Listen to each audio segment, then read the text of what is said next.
ಹೇಳ್ಕೊಳಕ್ಕೆ ಎಷ್ಟೊಂದು ಪಕ್ಷಗಳಿವೆ. ಬಟ್ ಈ ನ್ಯಾಯ ಕೇಳಕ್ ಬಂದಿರೋದು KRS ಪಕ್ಷ ಒಂದು. ಯಾಕಂದ್ರೆ ಅವ್ರೆಲ್ಲರಿಗೂ ಅಂದ್ರೆ ಓಟದ್ ಮಾತ್ರ 3 ಪಕ್ಷ, ಆದ್ರೆ ನ್ಯಾಯ ಕೇಳಕ್ ಬಂದ್ರೆ 2 ಪಕ್ಷ. ಈ ಕಾಮಿಡಿ ಆದ್ರೂ ನಿಜ. ಐ ಥ್ಯಾಂಕ್ ಯೋಗೇಶ್ ನಾಯ್ಡು ಮೇಲೆ ಇರ್ಬೇಕಾಗಿತ್ತು ಸರ್. ನೀವು ಮೇಲೆ ಕೆಳಗೆ ಕೂತ್ಕೊಂಡಿದ್ದೀರಾ. I think it's a wonderful thing. ಏನು ನೋಡಿ, ನ್ಯಾಯ ಕೇಳಕ್ಕೆ ಒಂದಿಷ್ಟು ಪಕ್ಷಗಳಿವೆ, ಅದ್ರಲ್ಲಿ KRS ಪಕ್ಷ ಅಂತ ಅನ್ಕೊಬೇಕು. ನಿಮ್ಗೆ ಅಧಿಕಾರ ಸಿಕ್ಕಿಲ್ಲ ಅಂದ್ರೆ ಅದು ಪರವಾಗಿಲ್ಲ ಅಂತ ಹೇಳಕ್ ಹೋಗಲ್ಲ, ಅಧಿಕಾರ ಸಿಕ್ಕಿಲ್ಲ ಪರವಾಗಿಲ್ಲ ಅಂತ ಹೇಳಕ್ ಹೋಗಲ್ಲ, ಅಧಿಕಾರ ಸಿಗ್ಬೇಕು, ಮುಂದಿನ ದಿನ ಸಿಗುತ್ತೆ. ಬಟ್ ನ್ಯಾಯ ಕೊಡಿಸೋ ನಿಟ್ಟಿನಲ್ಲಿ KRS ಪಕ್ಷ ಮುಂದೆ ಇದೆ, ಮಿಕ್ಕ ಎಲ್ಲ ಪಕ್ಷಗಳು ಮೌನವಾಗಿದೆ. ತುಂಬಾ ದುರಂತಕರವಾದಂತಹ ಸಂಗತಿ. ನೋಡಿ, ಅಧಿಕಾರ ಬೇಕಂದ್ರೆ ಏನೇನೋ ಸುಳ್ಳು ಹೇಳ್ತಾರೆ, ಬಟ್ ಆದ್ರೆ ನ್ಯಾಯದ ರೀತಿನಲ್ಲಿ ಇವತ್ತೇ ಅಂತಲ್ಲ, ಇವಾಗ ನನ್ನನ್ನ 2023 ಕೂಡ ನನ್ನನ್ನು ಅರೆಸ್ಟ್ ಮಾಡಿ ಜೈಲಿಗೆ ಹಾಕಿದ್ರು ಕೂಡ ಎಲ್ಲ KRS ಅವರು, ನಮ್ಮ ವಕೀಲರುಗಳೆಲ್ಲ ಸೇರಿ ಹೋರಾಟ ಮಾಡಿದ್ದಾರೆ. ಬ್ರಷ್ ಮಾಡಬೇಕು ಅಂತ ನಾನು ಮಾತಾಡ್ತೇನೆ.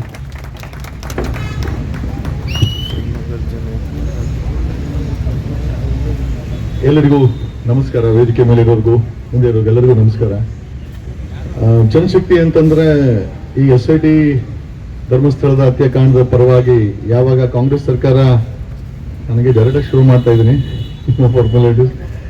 ಎಲ್ಲರಿಗೂ ನಮಸ್ಕಾರ ಹೇಳಿದ್ವಿ, ಮತ್ತೊಮ್ಮೆ ನಮಸ್ಕಾರ. ಮುಂದೆ ವೇದಿಕೆ ಮೇಲೆ ಇರೋರ್ಗೂ ನಿಮ್ಮೆಲ್ಲರಿಗೂ ನಮಸ್ಕಾರ ಅಂತ ನನ್ನ 2 ಮಾತುಗಳನ್ನ ಶುರು ಮಾಡ್ತೇನೆ. ಅದು ಜಸ್ಟ್ ಓನ್ಲಿ 2 to 3 minutes, ಜಾಸ್ತಿ ಏನಿಲ್ಲ. ಈ ಧರ್ಮಸ್ಥಳದ ಹತ್ಯಾಕಾಂಡದ ವಿಚಾರವಾಗಿ ಸತತವಾಗಿ ಇಂಟೆಲಿಜೆನ್ಸ್ ರಿಪೋರ್ಟ್ ಪೊಲೀಸರಿಗಿದೆ, ಅಲ್ಲಿನ ಬೆಳ್ತಂಗಡಿ ಪೊಲೀಸರಿಗಿದೆ. ಇವತ್ತಿನ ಲೇಟೆಸ್ಟ್ ರಿಪೋರ್ಟ್ ಏನು ಅಂತಂದ್ರೆ, ಏನ್ ಹೇಳ್ಬೇಕೋ ಗೊತ್ತಿಲ್ಲ, ಬೆಳ್ತಂಗಡಿ ಪೊಲೀಸರು 16 ವರ್ಷದ ಧರ್ಮಸ್ಥಳದ ಕ್ರೂಷಿಯಲ್ ದಾಖಲೆಗಳನ್ನ ಸುಟ್ಟು ಹಾಕಿದ್ದಾರೆ. ಅಫಿಷಿಯಲಿ RTI ಹಾಕಿದ್ರೆ ಅವರುಗಳು ಈ ದಾಖಲೆಗಳನ್ನ ಸುಟ್ಟು ಹಾಕಿದೀವಿ ಅಂತ ಅಫಿಷಿಯಲ್ ರಿಪೋರ್ಟ್ ಕೊಟ್ಟಿದ್ದಾರೆ. ಯಾವ ಮಟ್ಟದ ಬಕೆಟ್ ಅನ್ನ ಬೆಳ್ತಂಗಡಿ ಪೊಲೀಸರು, ರಾಜ್ಯದ ಸರ್ಕಾರದ ಅಧಿಕಾರಿಗಳು ಈ ಧರ್ಮಸ್ಥಳದ ಹತ್ಯಾಕಾಂಡವನ್ನ ಬಹಿರಂಗಪಡಿಸಬೇಕಾದಂತ ಪೊಲೀಸರು ಮಾಡ್ತಾ ಇದ್ದಾರೆ. ನಿಜವಾಗ್ಲೂ ಶೋಚನೀಯವಾದಂತ ಒಂದು ಸ್ಥಿತಿ. ಜೊತೆಯಲ್ಲಿ ನಿನ್ನೆ ಮೊನ್ನೆ ಹೊಸ ಡೆವಲಪ್ಮೆಂಟ್ ಏನು ಅಂತಂದ್ರೆ, ಒಂದು 6ನೇ ಬಿಟ್ಟಲ್ಲಿ ಒಂದಷ್ಟು ಕೊಲೆಗಳಿಕೆಗಳು, ಒಂದಷ್ಟು ಐಡೆಂಟಿ ಕಾರ್ಡ್ ಹಾಸ್ಪಿಟಲ್ ಸಿಕ್ಕಿದೆ.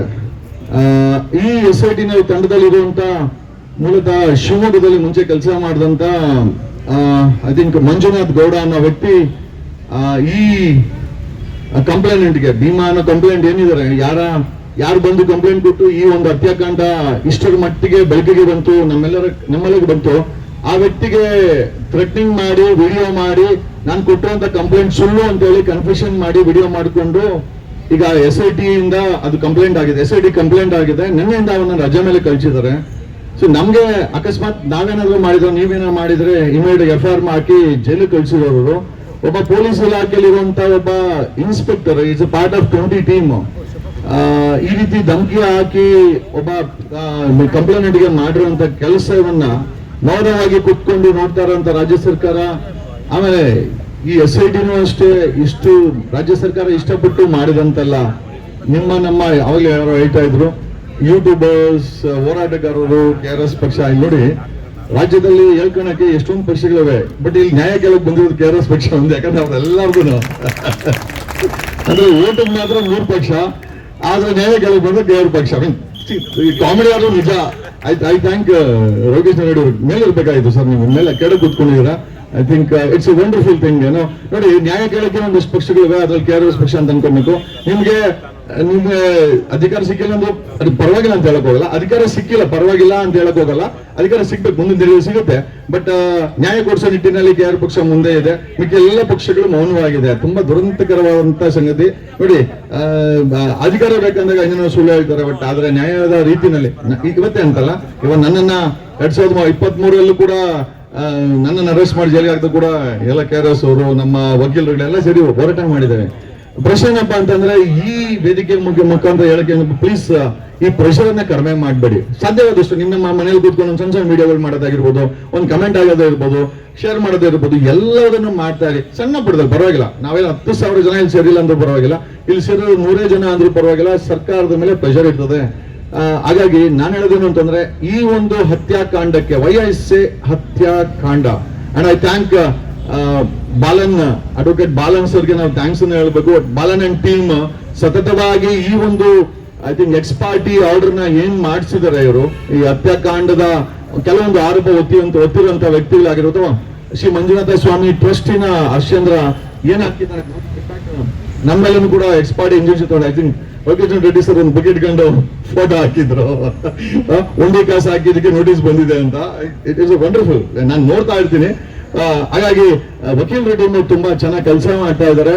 ನೆನೆಲ್ಲ ಮೊನ್ನೆ I think city civil court ಅಲ್ಲಿ ಇದು ವಾದ ವಿವಾದ ಆದಾಗ ಪ್ರಶ್ನೆನ ಕೇಳಿದ್ರು, ಅಲ್ಲ ಸ್ವಾಮಿ ಜಡ್ಜ್ ಅವ್ರಿಗೆ ಓಪನ್ ಕೋರ್ಟ್ ಅಲ್ಲಿ ಪ್ರಶ್ನೆ ಕೇಳಿದೇನು ಅಂತಂದ್ರೆ, ಈ ರೀತಿ ನೀವು ಮಂಜುನಾಥ ಸ್ವಾಮಿ ಮಂಜುನಾಥ್ ಧರ್ಮಸ್ಥಳದ ಹೆಸರನ್ನು ತಗೊಂಬೇಡಿ, ಈ ವೀರೇಂದ್ರ ಜೈನ್ ಹೆಸರನ್ನ ತಗೊಂಬೇಡಿ ಅಂತ ಹೇಳಿದಾರೆ. ಎಷ್ಟೋ ಮಟ್ಟಿಗೆ ಸರಿ?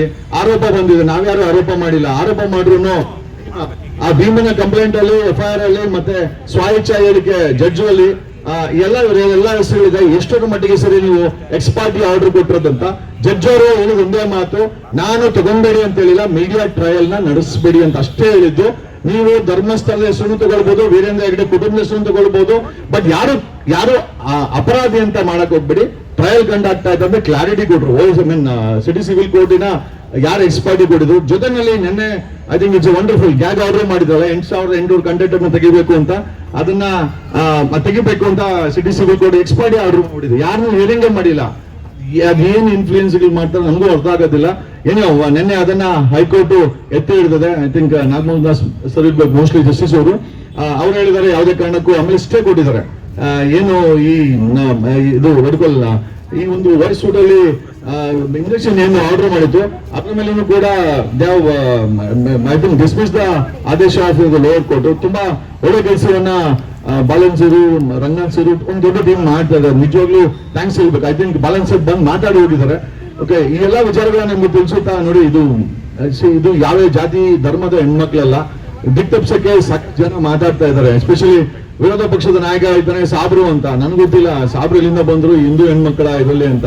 ಆಮೇಲೆ ಕೇರಳ ಸರ್ಕಾರ ಇದೆ ಅಂತ ಆರೋಪಗಳನ್ನ ಮಾಡ್ತಾರೆ. BC Patil farmer I think police ಮತ್ತೆ ಐ ಥಿಂಕ್ ಬಾಂಬೆ ಬಾಯ್ಸ್ ಜೊತೆಲಿದ್ದವನು ಆಯಪ್ಪ ಇದ್ದಾನೆ, ಮಾನಸಿಕ ಅಸ್ವಸ್ಥ ಕಂಪ್ಲೇಂಟ್ ಅಂತ. ನಿಜವಾಗ್ಲೂ ದುರದೃಷ್ಟಕರ. ಇಂಥ ಇಡಿಯೋಟ್ಸ್ ಎಲ್ಲ MLAಗಳನ್ನಾಗಿ ನಾವು ಓಟ್ ಹಾಕಿದಾರಲ್ಲ ಅನ್ನೋದು ನಿಜವಾಗ್ಲೂ ದುರದೃಷ್ಟಕರ. ವೈ ಕಾಲ್ ದಮ್ ಇಡಿಯೋಟ್ಸ್ ಅಂತಂದ್ರೆ ಅಟ್ಲೀಸ್ಟ್ ಮಾನಸಿಕ ಅಸ್ವಸ್ಥ ಅಂತ ಹೇಳುವಂತ BC ಪಾಟೀಲ್ ಅಟ್ಲೀಸ್ಟ್ ದಾಖಲೆ ಕೊಡ್ಬೇಕು. ಇವನೊಬ್ಬ ಇಡಿಯೇಟ್ ವಿರೋಧ ಪಕ್ಷದ ನಾಯಕ ಹೇಳ್ತಾನೆ ಸಾಬ್ರು ಮಾಡೋರಂತ ಅಟ್ಲೀಸ್ಟ್ ದಾಖಲೆ ಕೊಡ್ಬೇಕಲ್ಲ. ಏನೋ ಮಾಡುವಂತ ದಿಗ್ತಪ್ಸೋ ಅಂತ ಒಬ್ಬ ವಿರೋಧ ಪಕ್ಷದ ನಾಯಕ ಒಬ್ಬ BC ಪಾಟೀಲ್ ಆಗಿರ್ಬೋದು. ಆಮೇಲೆ ಐ ಥಿಂಕ್ ಕಿರಿಕ್ ಕೀರ್ತಿ ಅಂತ ಅವ್ನು ಭಾಷಣ ಮಾಡ್ತಾನೆ. ಹೆಣ್ಮಕ್ಳ ಬಗ್ಗೆ ಅವ್ನು ಮೋಸ್ಟ್ಲಿ ಕನ್ಸರ್ನ್ ಇಲ್ಲ ಅನ್ಸುತ್ತೆ. ಓಕೆ, ಅವ್ನು ಯಾರೋ ಗಿಳಿಯಾರಂತೆ, ಅವನು ನುಗ್ಗು ಹೊಡಿತೀವಿ ಅಂತಂದ. ಏನೋ ಹೊಡಿಲಿ, ಸದ್ಯ ನಾವೇನು ಬೇಡ ಅಂತ ಹೇಳಕ್ ಹೋಗಲ್ಲ.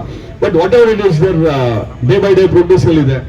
ತುಂಬಾ ಒಳ್ಳೆ ಮಟ್ಟಕ್ಕೆ ಮೇಲೆ ಬೆಳ್ಕೊಂಡು ಹೋಗ್ತಾ ಇದೆ. ಇದು ಜಯ ಅಂತೂ ಕಟ್ಟಿಟ್ಟ ಬುದ್ಧಿ. ನೀವು ಯಾರು ಕೂಡ ಈ ಪ್ರೆಷರ್ನ ಕಮ್ಮಿ ಮಾಡಬೇಡಿ. Thanks lot.